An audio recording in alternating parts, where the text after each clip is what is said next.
And here we have it again. Another day, another solar shield. The sun was out, but once again by 1:30 in the afternoon, it's completely engulfed in clouds, thereby drowning out the sunlight once again. It's not a coincidence when it happens every single solitary day, and it's not even debatable anymore because they've already come out and told us this is what they're doing. This isn't some conspiratorial website. This is Harvard University. This information has been out for a long time.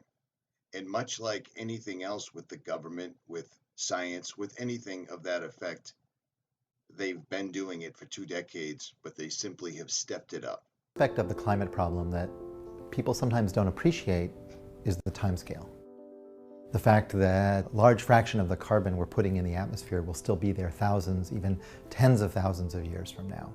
But another part of the timescale of climate change is the timescale of the energy systems on which our society is built.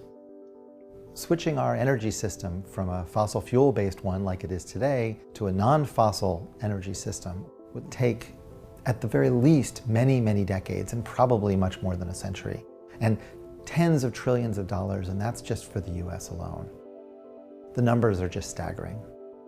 Many of us who have looked at the energy systems of the world and the climate system have a feeling that we may actually not be able to switch our energy system over in time to avoid the worst consequences of climate change. And this is really why solar geoengineering, I think, is an important thing to look at very carefully. Where the sun's not, where the sun is. And it's like a perfect blanket in front of the sun that entirely blocks it out. This is going to have effects much sooner than people even understand. Solar geoengineering refers to a set of technologies that could allow humanity to deliberately increase the planet's reflectivity, reflecting away some sunlight, and so partially offsetting the temperature changes and other climate changes that come from the accumulation of carbon dioxide.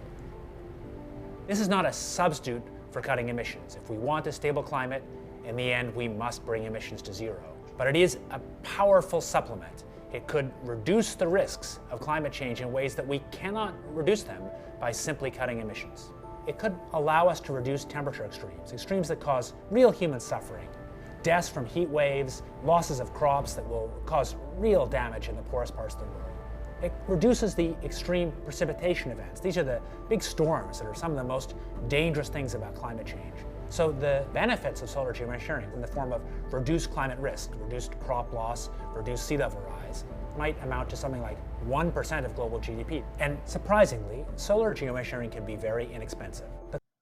Once again, let me remind you, this isn't something scientists are doing on their own. They have to have the complete, entire backing of all world governments behind them, because they don't have the ability to do this without the airplanes and the equipment and the military and everyone else at their disposal.